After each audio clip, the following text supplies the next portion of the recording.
Hey guys, I'm Coutts. And I'm Tank. And I just want to thank you guys for joining us for our movie review of the week. And it's one of my favorite movies of all time, Princess Bride. Marriage.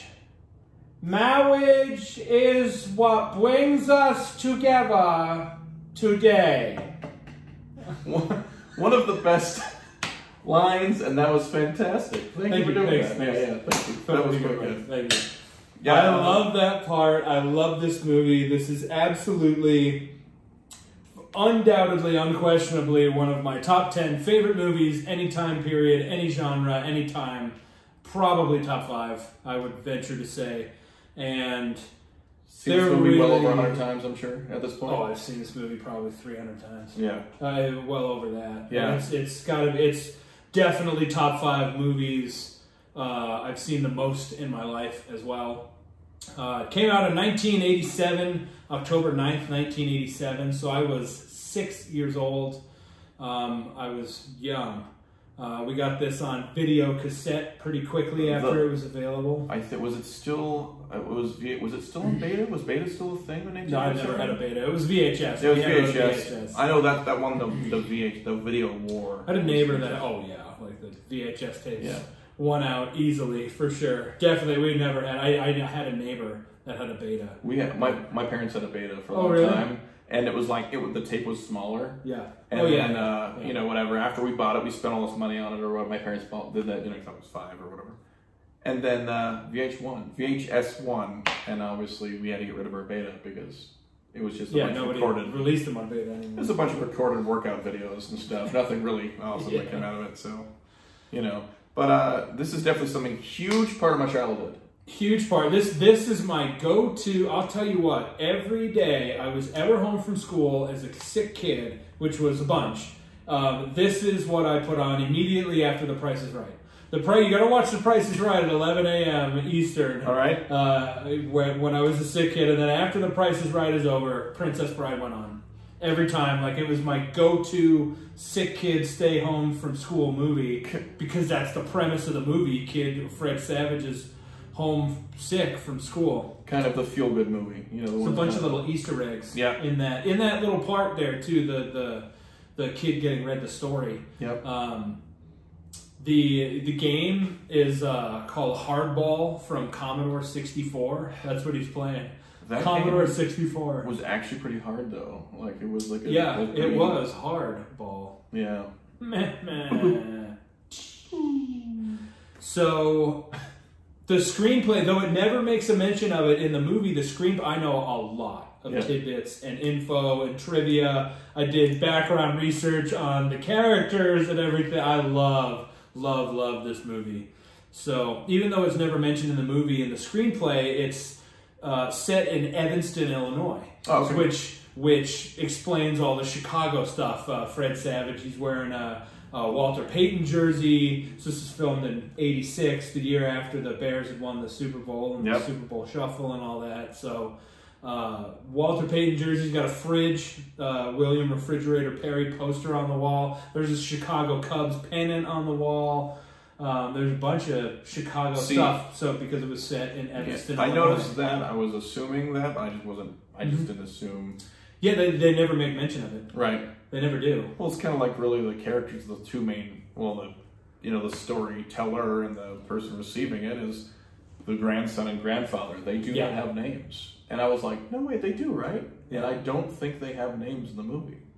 No, I don't think they do. It's just yeah. And sick kid and grandpa. Right. I was like, I think actually in the credits you look at it's the grandchild and the grandfather. Yeah. Kind of funny. And I was like, I think I looked it up, IMDb'd it, and was like, they don't have names. Yeah. Okay. They actually don't. It's the truth. It's the truth. But this movie was pivotal in my childhood. My family's big on using movie quotes to convey messages and things. Like, literally 2-3 weeks ago, I was FaceTiming with my mom, telling her I had to go somewhere, do something. And I was like, okay, I gotta go do this thing. And she was like, okay, have fun storming the castle. Like, that's just one of the classic lines from this movie. That's the thing about this movie. There's 86 famous, classic, all-time lines that you can quote from this movie. Yeah. There's so many. Inconceivable. Yep. I mean, it's on and on and on and on. And it ranges the gambit, too. Like, all the way through, there's kids' lines that are like, ha ha ha, when I was a little kid, I loved it. And now that I'm an adult, you know, when she's holding the dagger and he's like, there's a shortage of perfect breasts in this world, it'd be a pity to damage yours. I was like, that's amazing. Like, what a great way to say that. Like, that's hilarious, you know? Yeah, it's something that was, the funny part, it made talking about tits classy. It legit made talking about boobs classy. Okay. I'm not sure that would be the message I would convey. I mean, it didn't make it classy. It was a very private moment between people who love each other in a room, alone. I think it was a very private moment, but it was still time. It was delivered, but it's like delivered in such a way that it seemed gentlemanly. I know what you're saying, but like, there's never a classy way to talk about somebody's boobs in public. It's just not classy to do that.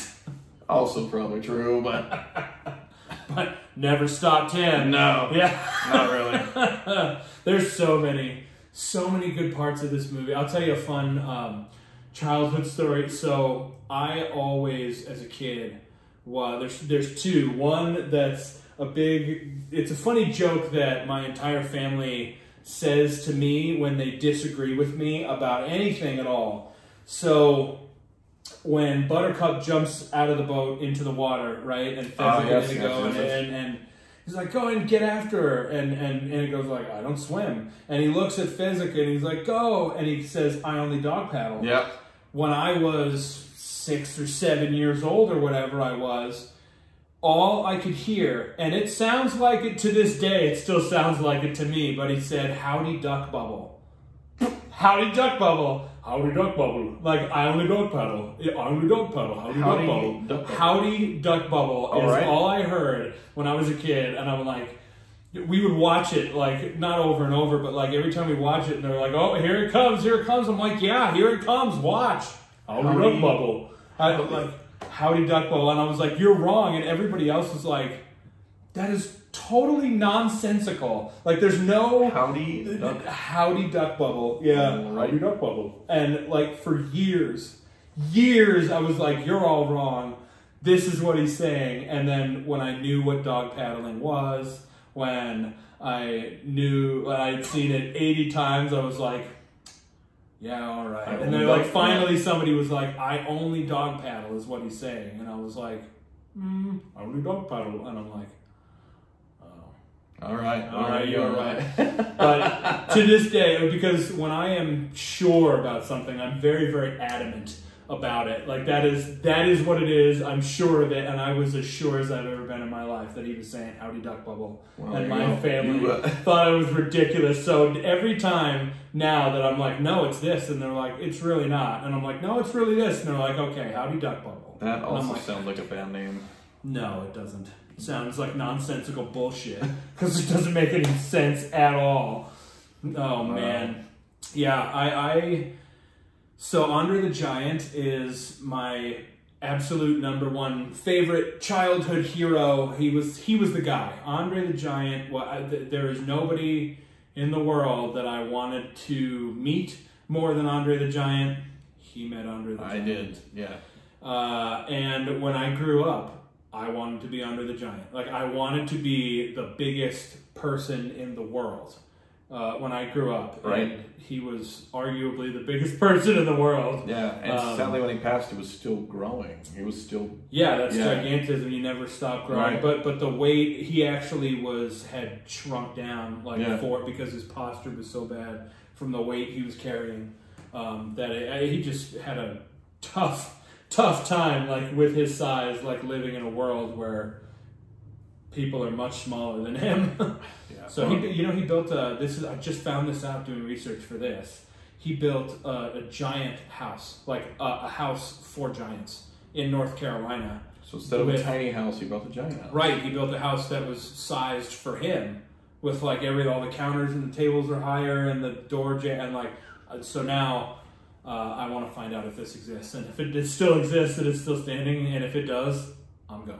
Yeah, I wouldn't mind seeing sure. the giant house. Yeah, my father was in North Carolina, so, and that's where apparently it is. So I'm like, North Carolina, okay. Note to self. Yeah. Yeah, there's no shortage of just gems. Like, every shot of this movie is loaded with awesomeness. Yeah. Like, in every possible way. It did ruin me in a couple of ways, though. Like, as a young kid, I was like, wow, this sword fight is beautifully choreographed and amazing and awesome. Yeah. And this is what a good sword fight looks like in a movie. And still to this day now, 34 years later, 34 years 87, ago. And that sword fight still holds the test of time. Oh, it holds the test of time, but I'm saying to this moment, it's the best one I've ever seen. Still. Yeah, it's a solid fight. I mean, everyone's like, everyone would make the argument of either, Star Wars Episode 3, which is a solid lightsaber fight and this and that, but I would still put this at not only comical, but the sword play and the way the way it was shot and attacked, it was done so well. They did their proper research of older films, all the way to older fighting, their styles. Everything was just fantastic. It was just very swashbuckly. Yeah. That sword fight on the top of the Cliffs of Insanity, it was just, it was a nod to the old, like, Errol Flynn and Douglas Fairbanks swashbuckling pirate movies. And I loved it. And I also loved that they broke from time to time. Throughout the story, throughout the movie, there's times where it's got a very Mel Brooks quality to it. Yeah. Because here's a tidbit if you didn't know. So the director Rob Reiner made this movie based on a book that was written by William Goldman. And he then hired William Goldman to write the screenplay for this movie because the book was so amazing. And his dad, Rob Reiner's father, actually two interesting parent stories. Rob Reiner's father is Carl Reiner, and Carl Reiner is Mel Brooks' best friend. He was up until his death. And after their wives had both passed away for decades, they had dinner together every night and watched TV. Like, sometimes Mel Brooks would go to Carl Reiner's house, sometimes Carl Reiner would go to Mel Brooks' house, but they would have dinner together every night, and every night they were in the same place. Two comedy geniuses in legends. the room. Yeah, straight legends. So if that's his best friend, there's no way that Mel Brooks' humor didn't get into Rob Reiner's life. Right. But who thought watching All in the Family that Meathead was going to make this timeless fantasy gem, like this absolute beautiful diamond of a movie. Right, and as we said, 34 years later, and it's still 34 years later. I mean, we both watched it this week, and it's, I mean, legitimately, I feel like it's just as good today as it was in 1987. I know that there's moments of, you got the chills, you start there's a bunch of laughs. There's moments of... Much like Hook when we talked about last week. Yeah. It's a ride. Yeah, it's the funny part again, but I didn't do it so much as a child as I've done now. Yes. And it's, it's I guess maybe the whole love thing and this and that, and there's a bunch of childlike moments, and it's just like, wow. But it definitely hit me a little harder watching it recently than when I was 7. I definitely don't think I cried. I think I was laughing the whole time. Probably missed some of the adult jokes. But for sure, definitely there's a few of those I'm like, oh. Yeah. But again, same thing with Hook. There was those movies that it was a family movie, it was a fantasy film, and it was a, that family whole thing of PG film. It was okay. Yeah. And it still is, but there's definitely some little ones they slid in there, and you're like, okay, it's nice. They did.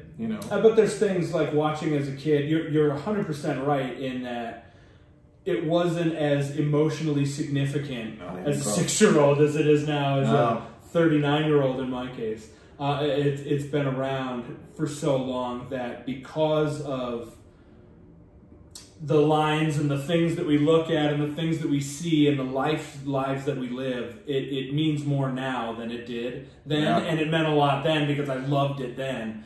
So having those quotes and stories and things like that, for instance, my mom, a lot of parents have a nighttime, like a bedtime ritual for kids, right? And my mom would always sing Stay Awake from Mary Poppins to my 2 younger brothers before bedtime. And for a time when it was all the same bedtime or close therein, within 30 or 60 minutes of each other, my brothers would go to bed and then I would go to bed after. Sometimes she would sing Stay Awake to my brothers and then come across the hall when we lived in Rhode Island, and she would say, "Good night, good work, sleep well, most likely kill you in the morning."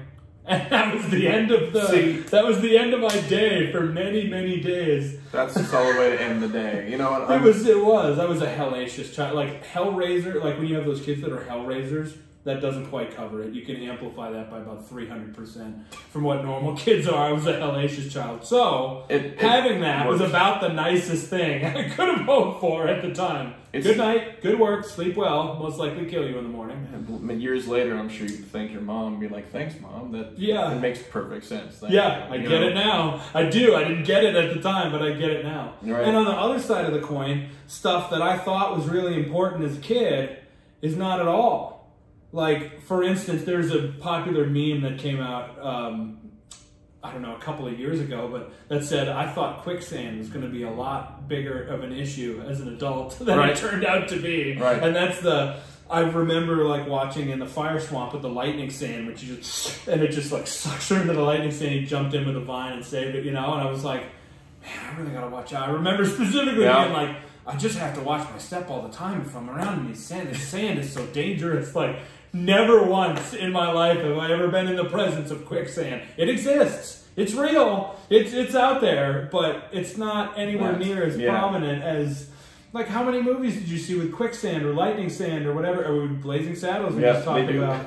Like that's in there. Quicksand, lightning sand, and The Princess Bride. It's all over the place, and it's just not that big of a deal, honestly, as an adult. But man, was I have been prepared. Apparently, it was in every film when we were kids. And yeah, honestly, and like we're like, man, we gotta make sure that we get grown up. We gotta watch out for that. See, I was looking we lived in the woods, so I was always looking for the fire. You know, it's just it never happened.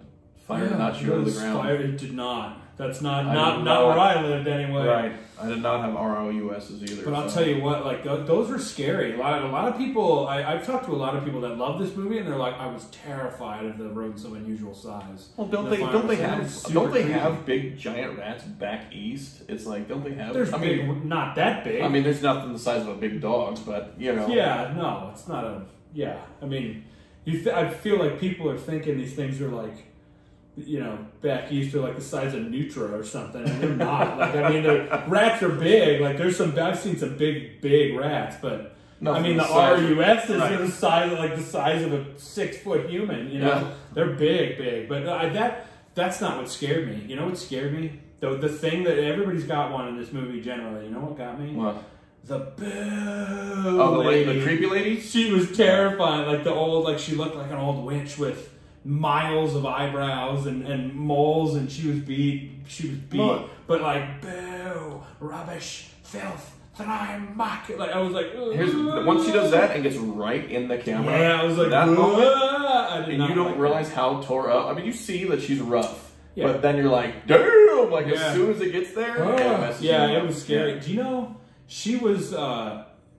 Marjorie Mason was her name. That actress. She lived to be 100. Wow. She died in 2014. So just died. She died like not long ago at all. She was like 73 when they filmed that, and she died in 2014. Well, that's she's around for a long time. Like, good for her, right? That's awesome. I know. Like, I was super impressed with that. She probably looked that rough by the time she passed. Probably too soon. Yeah, probably. Yeah, you're probably right. Right. Yeah, Andre the Giant, like, that was crushing. Like, he was my childhood hero, and he passed away in 1993, and so like my childhood hero died when I was 11.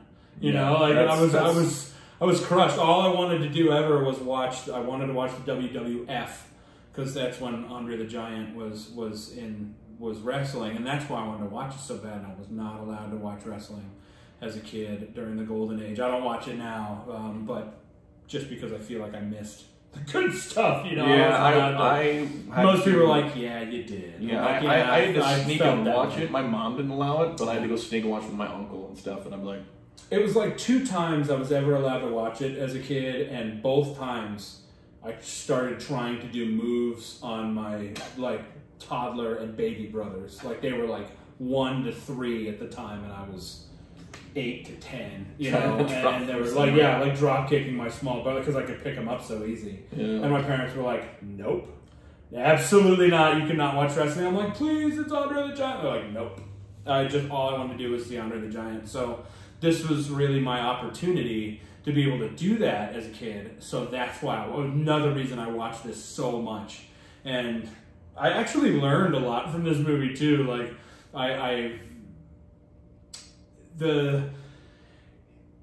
he delivers his lines so sweetly. Like, it's so obvious when you watch that everyone in that movie loved Andre the Giant so much. He was such a good dude. You know, here's a cute little tidbit that isn't well known.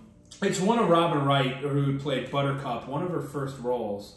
And a lot of that movie, if you think about it, is filmed outdoors. Like, a lot of it's outside.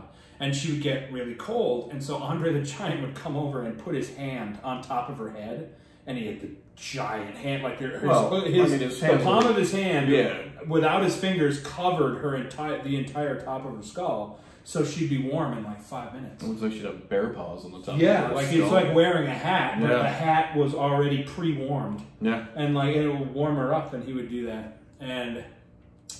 He was just, you can tell in the way, there's 2 times he says hello to 2 different characters, and everybody's like, "Aw." Yeah. When he finds Inigo drunk in the Thieves' Forest, and Inigo's like hammered and like looking at his hand, and he puts his own hand on top of it, and he was like, and he looks up and he's like, "Hello." Yep. And you're like, "Aw," like that gets me every time. Yep. Smile every time. And the other one is at the end of the movie, he's like, "Hello, lady." "Hello, lady." Yep. You know, and you can look, and when they look back up to the window, all 3 of them are like, yeah, there's that. I think when she also jumps out the window into his arms, and he's like, he has that like genuine big smile. Pull the sash out of the way. That whole smile is just...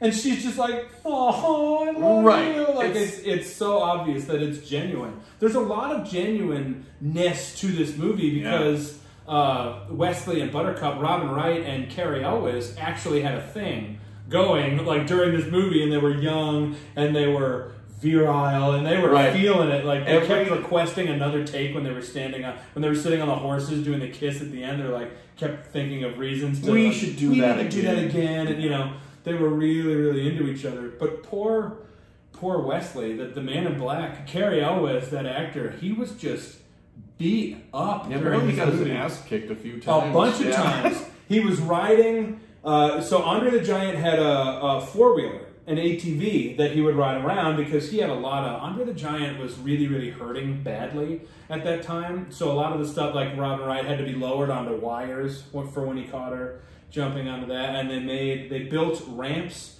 for the Man in Black during the fight scene between Fezzik and the Man in Black. So he would have a ATV, he had a 4-wheeler that he would ride around. And he was always trying to get Carrie Elwes to like be like, "Come on, you drive it. You drive me around. You drive it." And he was like, No. He's like, "Come on, it's fun. Like, try it," you know, all the time. So finally, he was like, "Okay, let's do it." And so he was operating it and took a turn too tight, and his foot slipped, and he like jammed his toe. He like ran over his own toe, or he jammed his toe, messed up his foot, and he's limping in a few scenes, like when you can see right before he rolls down the hill and loses his mask, he sticks his left foot out because he couldn't put pressure on his left foot because his toe was messed up. And then you can see he's like, when they're running at the bottom of the hill, they roll down the hill, and at the bottom they're running into the fire swamp. He's got this like weird hobble thing like gallop that's almost, happening, and that's because they filmed that like soon after that. And then after that take, somebody was like, "What's going on?" He's like, "So I crashed the ATV," and they're like, "What?" And you're like, so then offset, he also crashes a dune buggy, like was riding a dune buggy on the weekend and rolled his ankle, like got his foot stuck out. I'm not sure if it was the same ankle or a different ankle, but messed up his ankle. Either way, had a tough you time. need to stop doing this stuff. Yeah, right.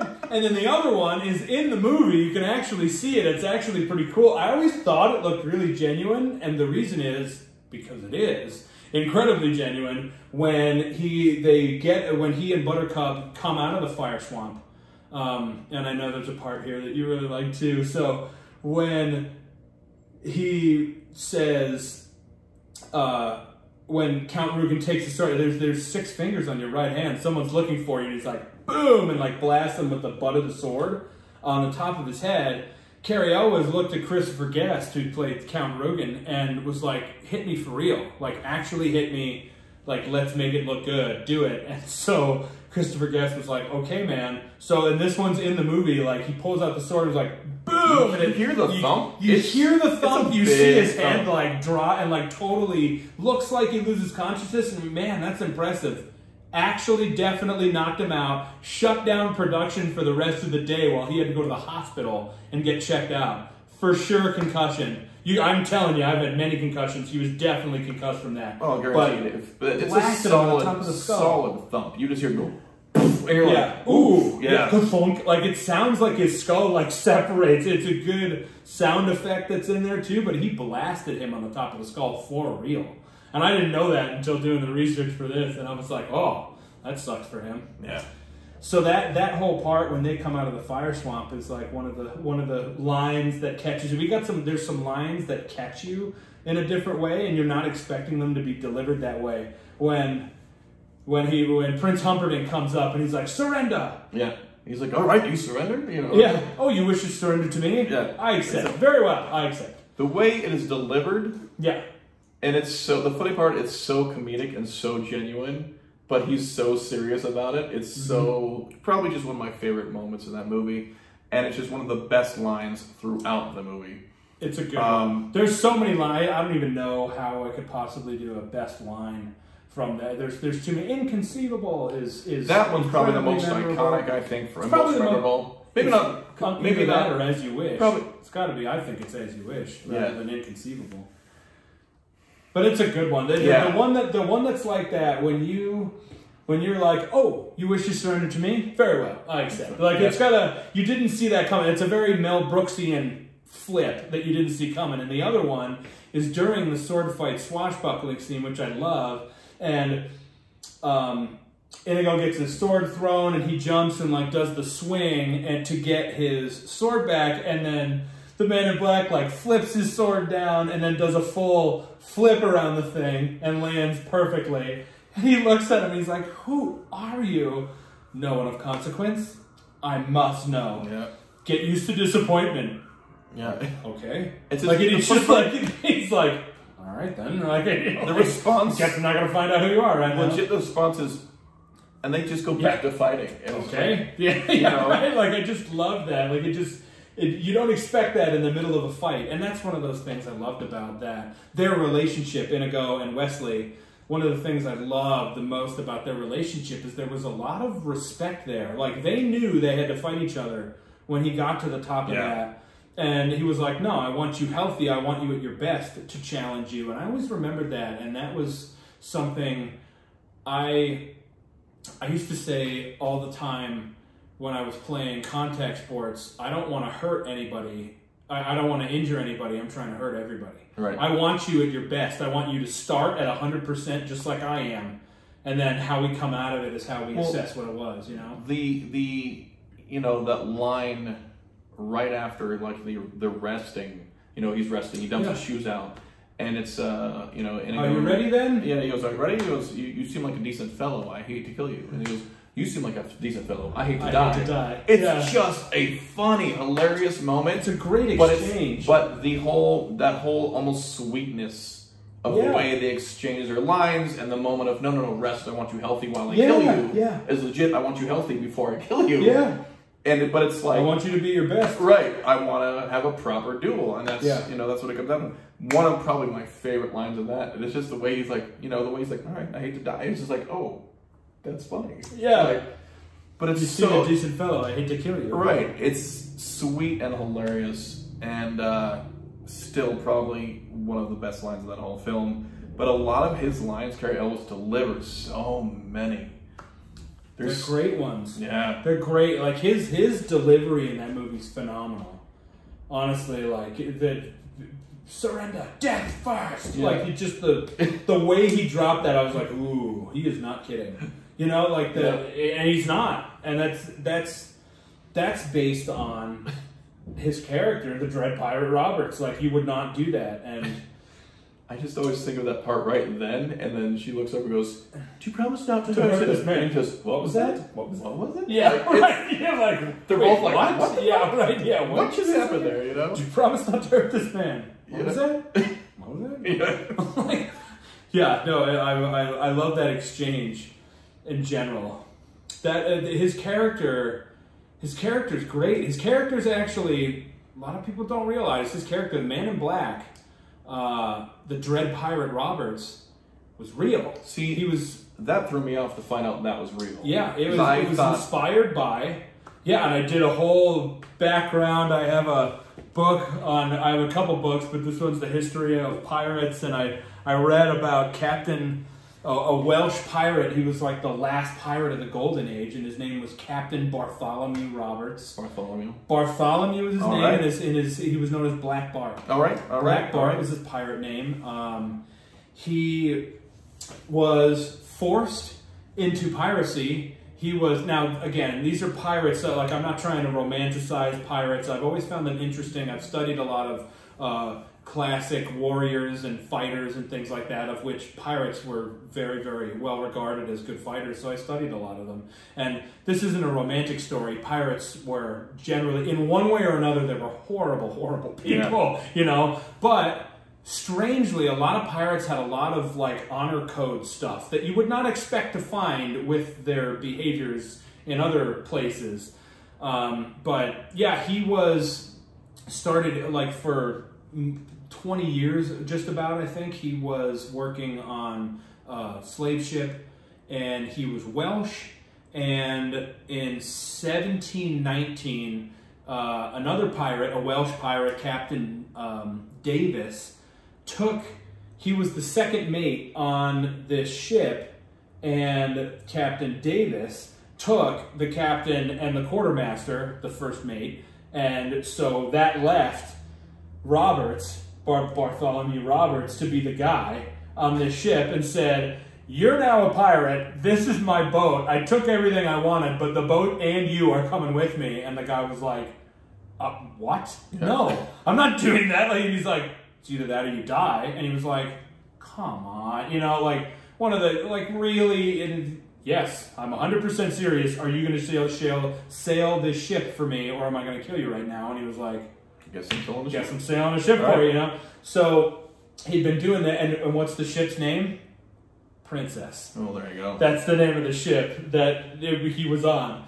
And months later, like 3 to 6 months later, Captain Davis died in a battle, and all the pirates, this is how the pirates did things, they democratically elected their captains. It wasn't like, I'm in charge here. Like, that really didn't fly with a lot of pirates, because they didn't care. Like, they were all bad dudes. Like, so they would get together. Like, so all of these pirates on all the ships in the fleet that Captain Davis had got together and democratically elected Captain Bartholomew Roberts to be the leader, because he was so experienced in mastered in nautical navigation and avoiding piracy and tactics and things like that. They had a military background, like all of these things. And so for the next 3 years, he was regarded as the last great pirate of the Golden Age. For the next 3 years, he wrecked house. Like, totally wrecked house for 3 years. He was the guy. So you think about pirates, you think about ships attacking other ships on open water, right? This guy attacked harbors full of ships. In one go, he plundered and burnt 17 ships in an entire harbor with 60 guys. See, that's incredible, because a lot of people, when you see battles, it's usually one-on-one ship. Yeah.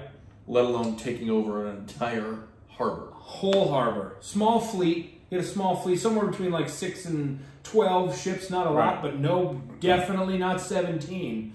And they said there were 1,200 men in the harbor and 60 of them. Jesus. And they were just like, do whatever you got to do. We're not interested. Wow. And he just destroyed things. But he had a code. There was a lot. He had the most succinct and concise laws of all the pirates. And some of the laws are just, they're pretty straightforward. Like if any kind of, if there was like a captured woman or kids or something like that, if there was any kind of like sexual advancement or sexual assault, immediate death. Immediate. They would just kill you and throw you overboard like you're a piece of shit. Die. Like instantaneous. I can get behind that. Yeah, right? So this guy was a devout Christian, so there was no gambling on board, no dice, no cards. We weren't allowed to gamble. Everybody, in the laws, everybody gets an equal share of the prize and the food and the drink. You're all entitled to a portion of each one of those. And your portion. When it's that's cool. And the captain and the quartermaster got a double share. The master gunner and somebody else got 1.5 shares, and then every other crew member got a full share. There were no half shares of anything or like indentured servitude for nothing. Everybody got a share. That's cool. If you stole anything from the ship, you would get marooned on an island. They would just leave you, take all your stuff and leave you with like a shirt and pants alone on a deserted island, and you would have to find a way to not die, basically. If you robbed anyone on the ship, anybody you stole from anybody on the ship, they would cut off your nose and your ears and maroon you on an island. Yeah, that's horrible. It's brutal. It's terrible, but you shouldn't be stealing from your shipmates either. Yeah. So, but these things were brutal. These prices were brutal, so that nobody, really, it was pretty rare for these laws to be broken.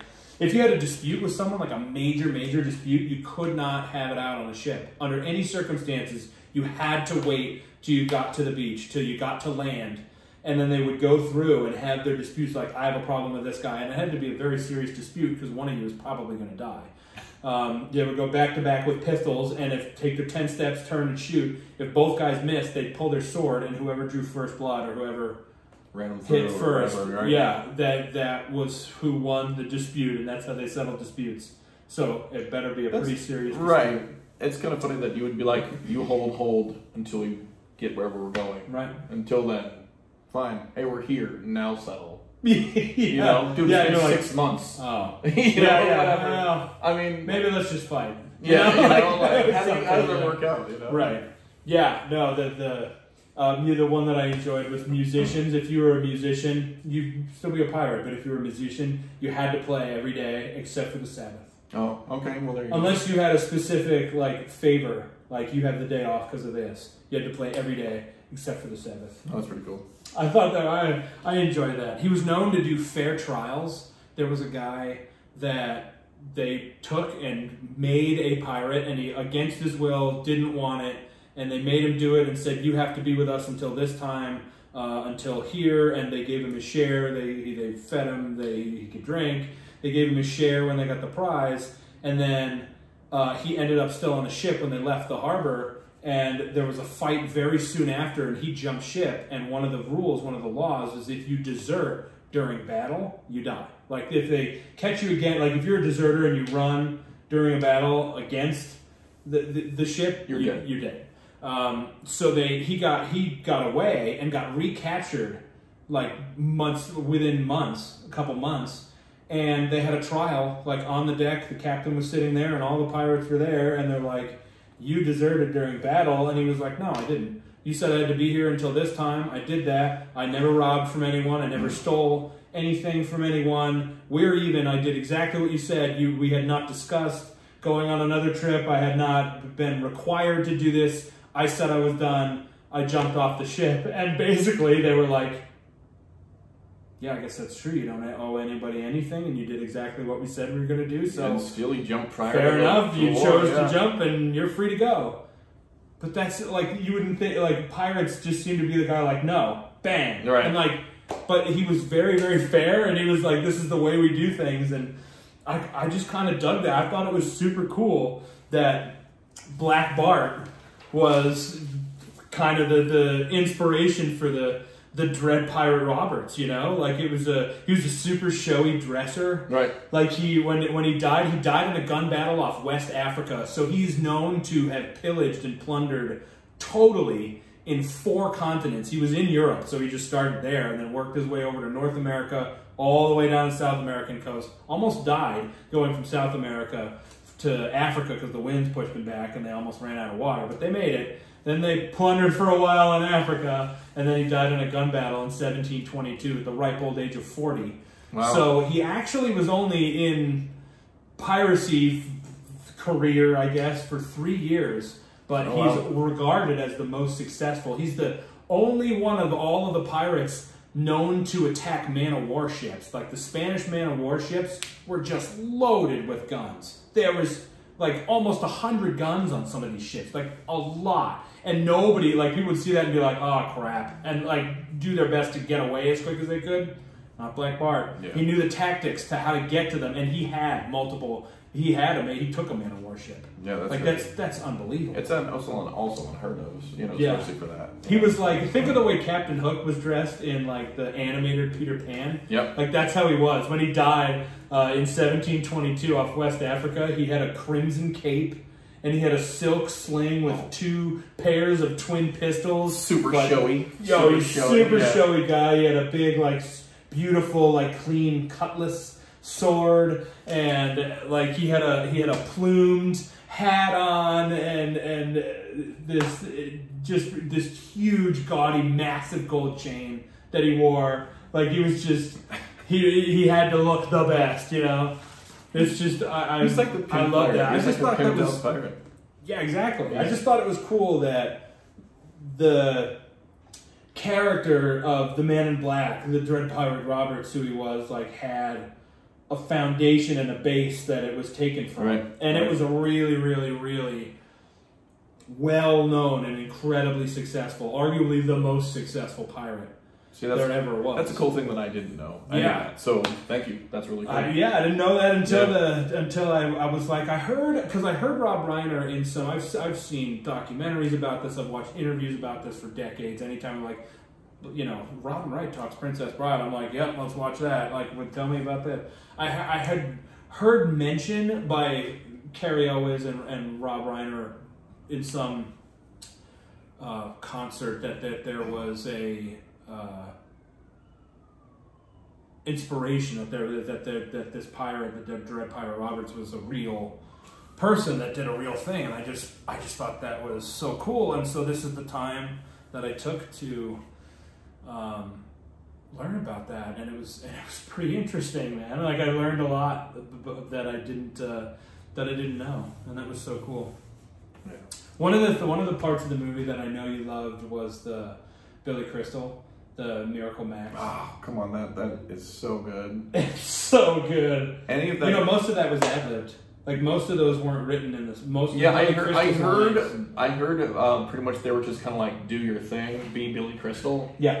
And well, Billy Crystal is known for he was known for one of the many, as well as like Robin Williams. They were just kind of told to do what you do, kind of be funny, be you, and let them go. All right, cool.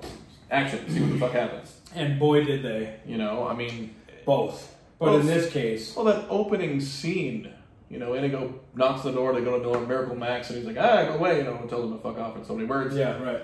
You know, and then he's like, you know, I'll call the Brute Squad. I'll call the Brute Squad. He goes, I'm on the Brute Squad. He goes, you are the Brute Squad. You are the Brute Squad. You know, it's the line, the way he does it, he looks up and goes, it's more or less like, holy shit. Yeah, like, right. And instantly he looks up and this fucking mountain of a man. Yeah.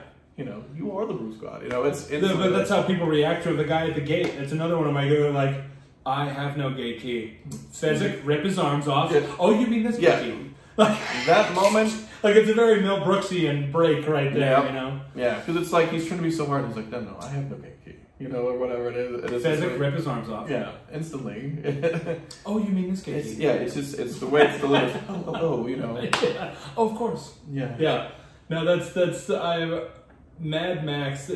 Sorry, Miracle Max is Mad Max. That's a different story. I don't like that at all. But Miracle Max is one of the great characters of that movie that there is. Yeah. But people had a tough time keeping. He was so funny that people had a tough time. Mandy Patinkin in particular, who played Inigo Montoya, he just couldn't stop laughing at what Billy Crystal was doing. And there's some parts in there back and forth where you could see where he says, "This is noble, sir." Like he's tilting his head to avoid like breaking. He's trying so hard. And Rob Reiner, he couldn't. Rob Reiner couldn't even stay on the set. He had to leave. There were twice that he got nauseous because he was laughing so hard at Billy Crystal. So he actually had to start leaving, like for the rest of the time while they were filming. He had to leave the set while he was. See, if you're that funny to make someone want to vomit or pass out, like that is. That's impressive. Yeah. I mean, it was pretty good. Like that. You watch it now. I mean, watching it then, but even watching it now, it's just unbelievable. Well, it doesn't matter. He's dead. Look at us so much. Like just every line he delivered is just perfect. And then Carol Kane is Valerie. Yeah. Liar. Get back. What's worth getting up for? What's worth living for? Yeah. It's. He said to blave, which obviously means to bluff. Yeah. You know. Oh man. So interesting tidbit, William. Like I mentioned, book and screenplay for that matter by William Goldman, who wrote this. His parents, Max and Valerie Goldman. Oh really? There you go. How about that? Yeah. Isn't that cool? Yeah. I thought that was really cool. I enjoyed that little tidbit. There's a bunch about this movie. Did you know that Fred Savage never got to meet Carrie Elwes?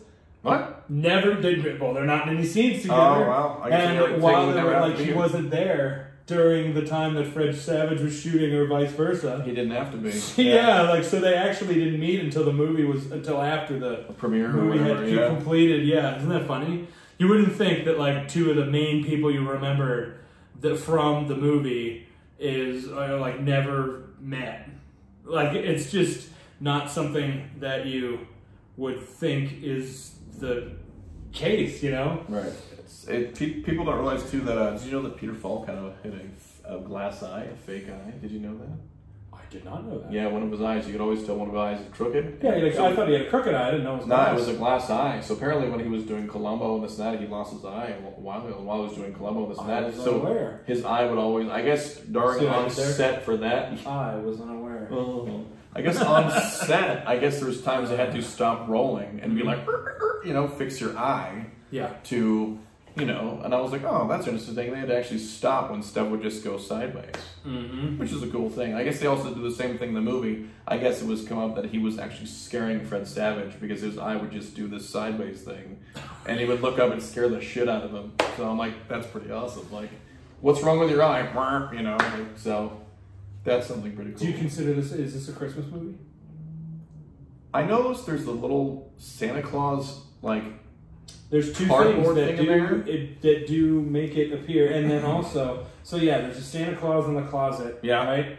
And the other one is when the mom comes in early on in the movie, she opens the window and you can see that it's snow. There's snow-covered houses with Christmas lights. Yeah. On the See, houses, I guess I never really thought of it as a Christmas film. I guess it could be a Christmas film. Could be. It can be considered a Christmas movie, but I don't have it in the... No. It's not a Christmas tradition movie like Muppet Christmas Carol or Elf or Bad Santa. Right. I've never...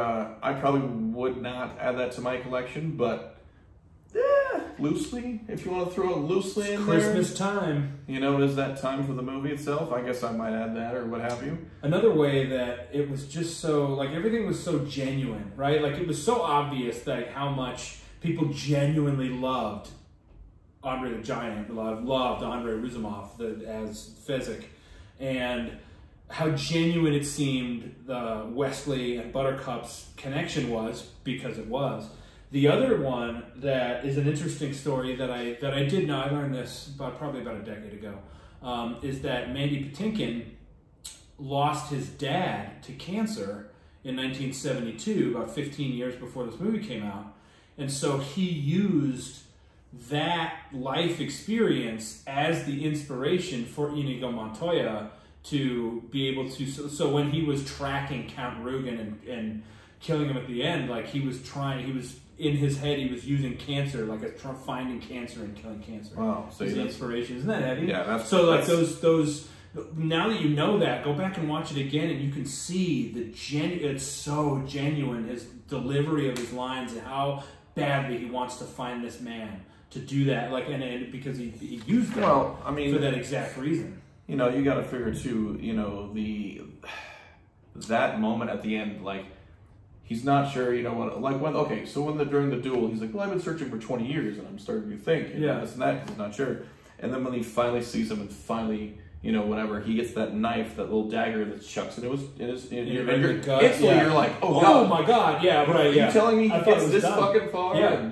And that's what Count Rugen says, you know? He's like, have you spent your entire life only to fail now? Right, you know, and that moment... It's one of the most horrible things I've ever heard. Right, when he pulls out that knife and delivers the line for the first time, once he already said it, you know, my name is Inigo Montoya, you killed my fellow, prepare to die. Oh! You know, that whole scene where he really gets into it and says it like the third or fourth time and yells, and it's just like, you instantly go, oof, get him. You know, you just want him to get it, you know, to finally end it. Yeah. And it's, you know, I think... Did you know that he returns the exact same injuries? Yes.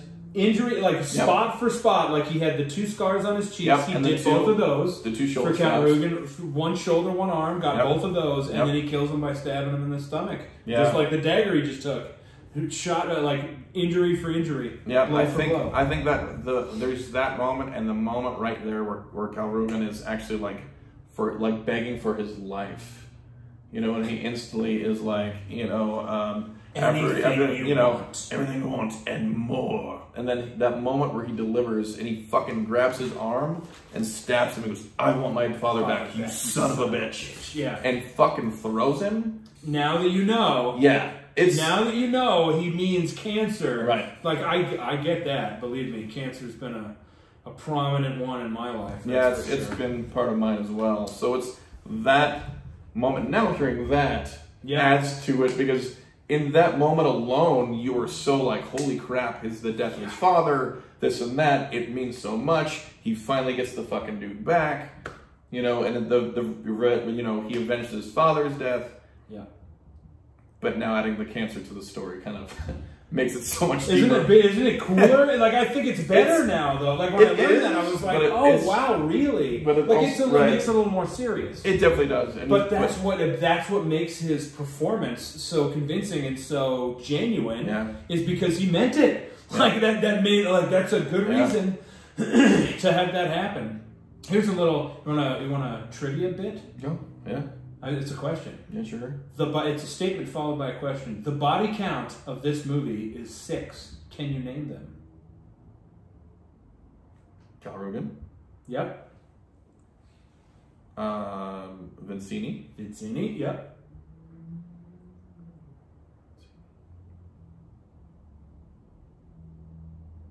Fucking 6? Yeah, there's 4 more. You want me to tell you? Shit. I'm legit blanking. It's super easy. You'll be like, oh. Well, the 2 guys get stabbed at the end. No.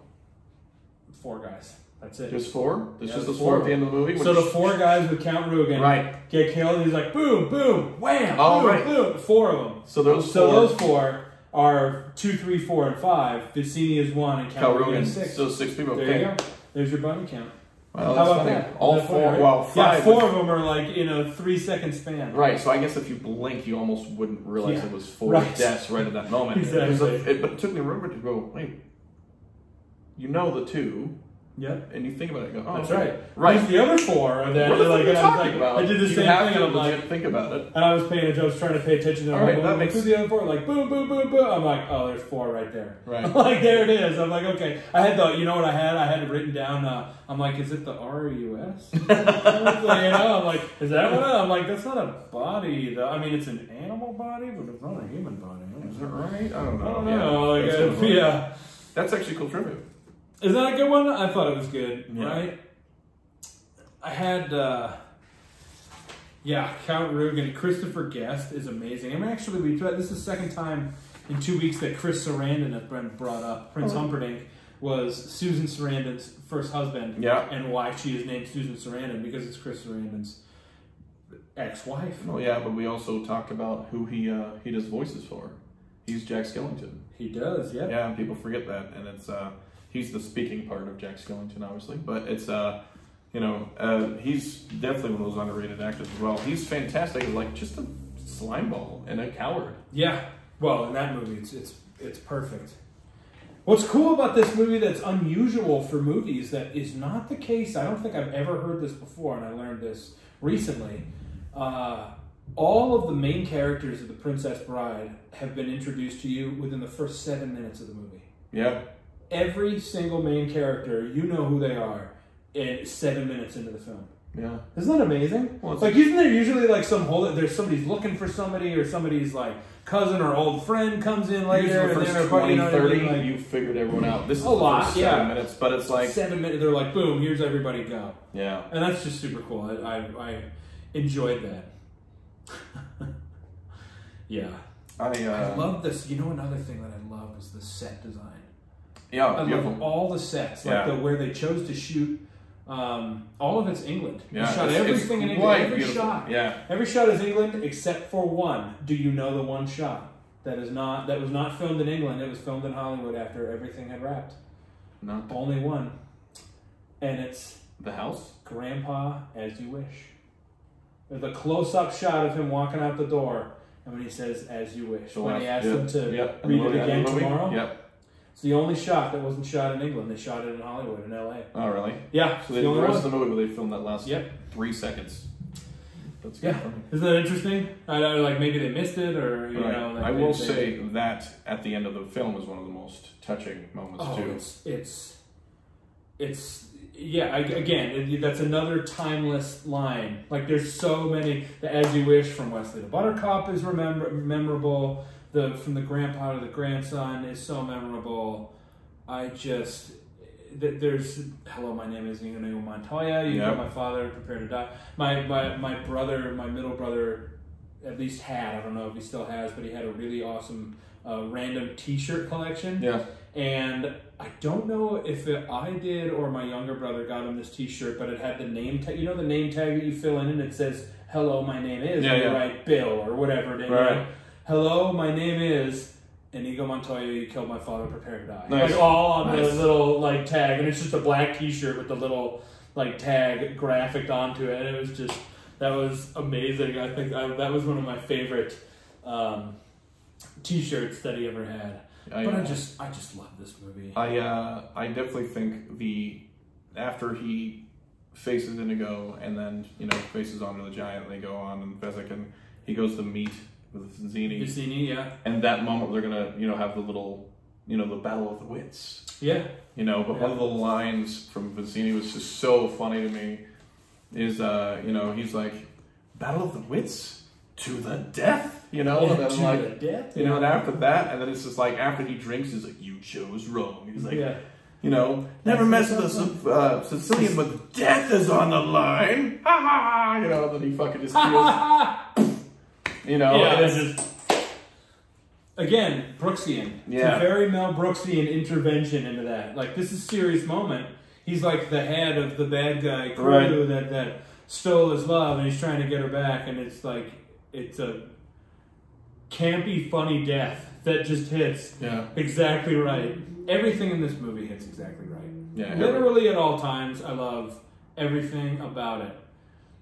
You just you wiggle your thumb. You're doing so well. That's wonderful. Yeah. Like, just everything. But again, it's a genuine happy moment. It's a genuine. They're going to do this battle or whatever. They're going to whatever. And all of a sudden, he took that 2-second moment to make it happy and to shed some light on the way things are. Like you're kind of a cripple right now. Right. Yeah. But you moved your arm. Does it make you happy? Like. That's pretty solid, My wit, your strength, and your skills, and your sword. You think a little thumb wiggle against 60 men? Mm-hmm. You think a little thumb wiggle is supposed to make me happy? Mm-hmm. Like, pretty solid film. If only a wheelbarrow, that'd be something. What about a black cloak? You just trying. It's just so random. You said I could get it, But. Oh, there's just nothing about this movie that I don't love.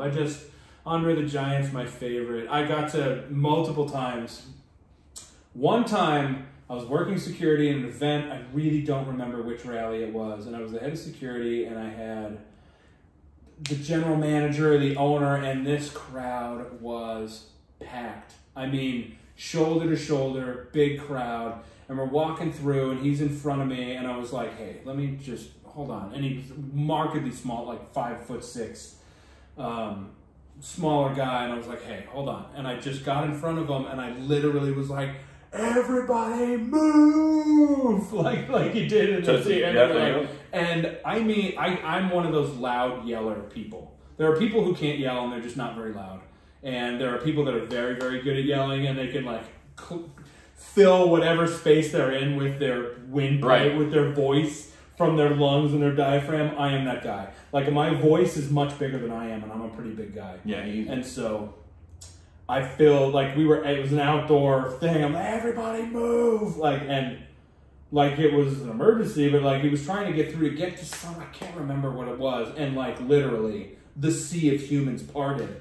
And like we walked through and the guy was like, oh my God. And one guy was like, it's like physics, Princess Bride. I was like, oh, thanks. Like I didn't like say thank you so much or anything like that, but it was a special moment for me because I thought about it. I'm like, well, here's an opportunity I don't get very often. Everybody move! And I just yelled. I couldn't do it in his voice, but like I did it, and like people were like, "My goodness, I didn't realize it in your way. So sorry, sir." You know, like we parted through this crowd of I don't know, a few thousand anyway, but we had space to walk through quickly. The boss was like, that was awesome. Yeah. I'm like, yeah, thanks. This is a special moment for me. Because I got to do the thing. That's pretty awesome. Yeah, it was. Yeah, I don't think I haven't been in a moment to try that yet. So yeah.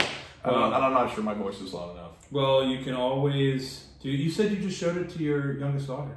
She just saw I it the first time. showed it to her. Literally, we watched it the other day, and she was laughing. She was putting together this. She was putting together, the whole. She's what, 8? She's 8. She turned 8. Perfect. So she was putting together, Farm Boy. And she goes, oh my God, is that? She sees the Man in Black first time. She goes, wait. He has the same eyes, but he's in black, and he's kind of mean. And if they're in love so much, why would he be so mean to Buttercup? And she was putting this. She goes, but he does have the pretty eyes like he had, and the blonde hair, and this and that, and did he have a little mustache thing? So she's like going all over all of that stuff. And then when he finally says, "As you wish," falling down the hill, she's like, oh, I was right. I knew it the whole time. I knew it, But it was just really cute, and it was.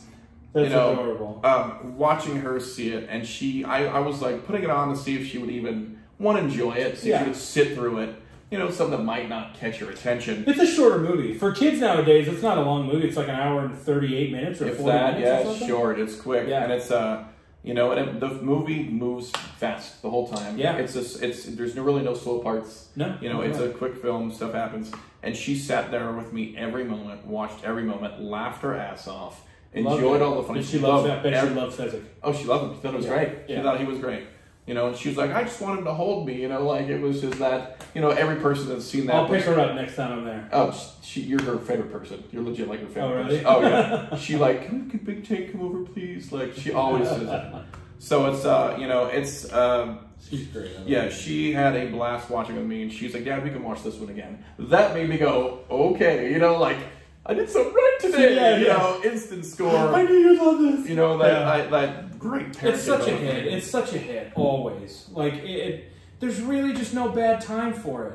Yeah. There really isn't. Like I don't think. Tell me what's the wrong time to watch The Princess Bride when you have time to watch a movie. No, and it's one of those here. If I go, hey Tank, would you watch Princess Bride? Here's the thing. It's not. It wasn't ever. My buddy's like Princess Bride, and I told him the first time. Yeah, it doesn't sound like a man movie. But yeah, and I'm like, guys, it's really an everyone funny movie. Right, it's legit. Just an everyone. The kids will love it. The parents will love it too. Right, the classic lines, the jokes, everything across it. The action alone, the tidbits, the Andre the Giant. The whole cast is phenomenal. Christopher Guest, if people don't know him, he also became a director. Yeah, and started basically doing. He did This Is Spinal Tap.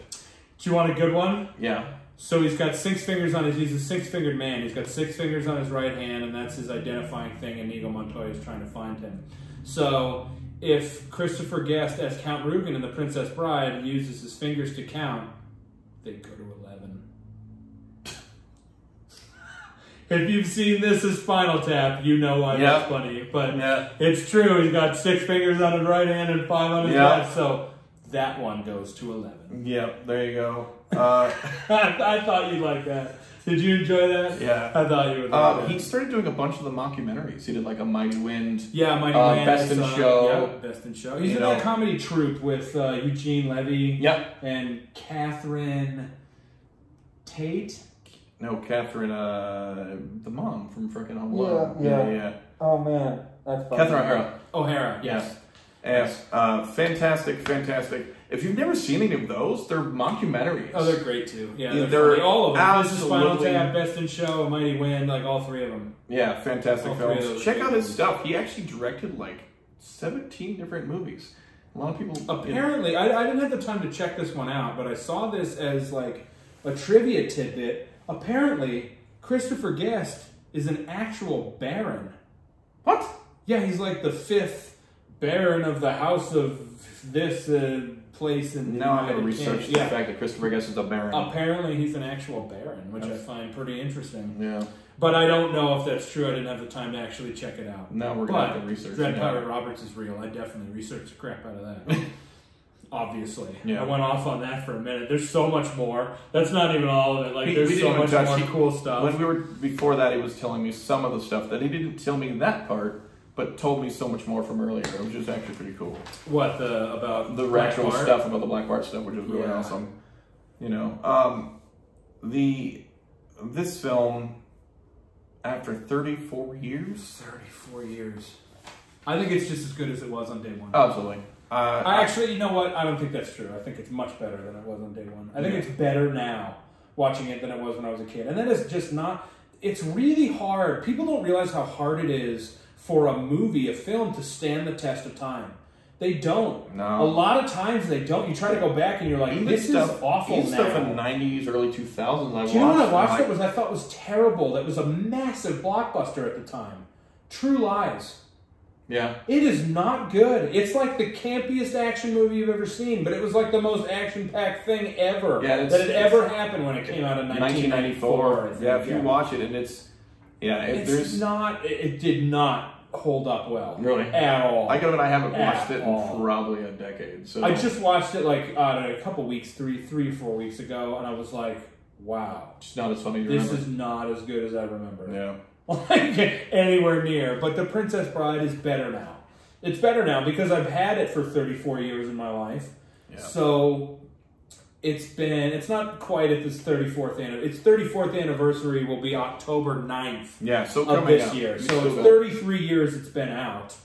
God, that's amazing. Yeah. But I just like we said with Hook last week, I think it's since we've had it for so long as kids, a lot of what happens in that movie now mirrors things that have happened in our life or are more significant because we've been saying these quotes or hearing these lines for multiple decades. But this is an absolute timeless classic. I know very few people who haven't seen it, and if you haven't, you are missing out. Like, it is a standard go-to rainy day or snow day movie. If you're feeling like shit, put it on as a happy movie. It's a sick day It'll make movie. You feel really good. If it's just one of the, what am I going to watch? Watch The Princess Bride. It's on Disney Plus.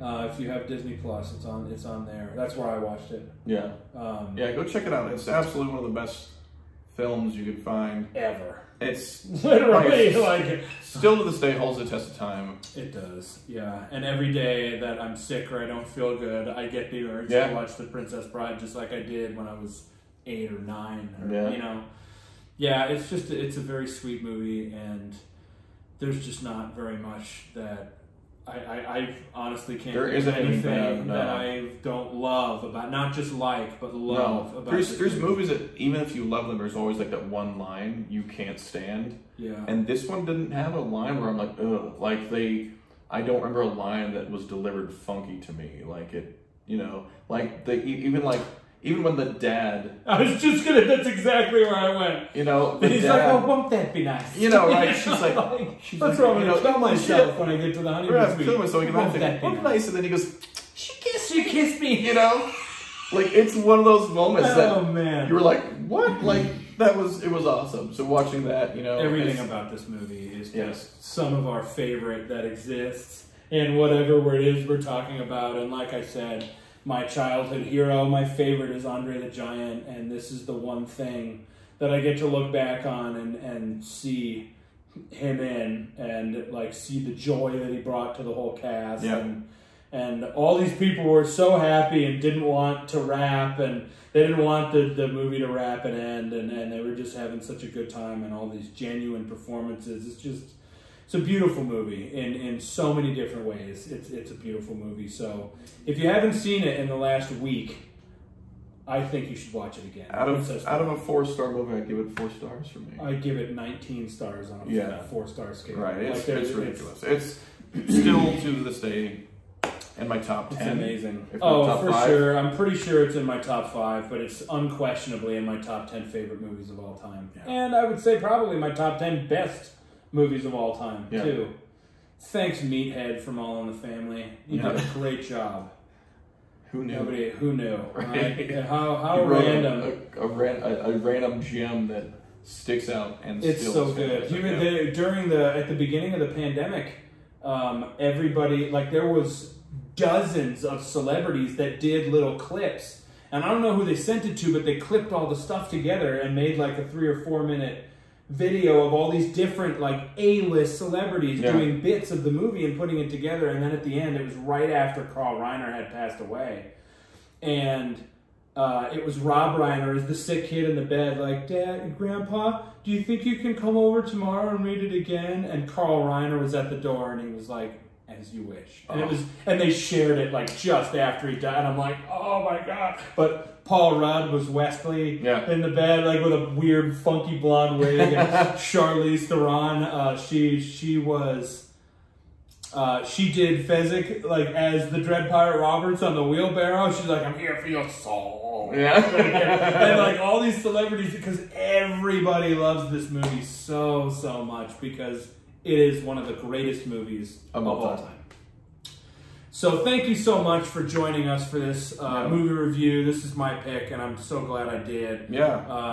That I got to come through this. Fantastic film. Good pick, man. Yeah, thanks. It's a great pick. Yeah, I loved it. I love it, and I'm so happy that I have, like, this is, like I said, one of my prized gems of my movie poster collection. It's an original 1987 movie poster of The Princess Bride. We put some other ones up. There's kind of like a fantasy wall genre. We talked about Willow last week, and that's got a fantasy thing. And these are all original. Big Fish is another one I love. Maybe we'll do that sometime. I'm sure we'll get to some of these. Yeah, thank you so much for joining us for our movie review of The Princess Bride. Please make sure to like and share this video. Subscribe to our YouTube channel, Radio Rhapsody with Coutts and Tank, and like and follow us on Facebook at Radio Rhapsody with Coutts and Tank. So thanks again for joining us. Yep, I'm Coutts. I'm Tank, and we'll see you next time, kids. Peace.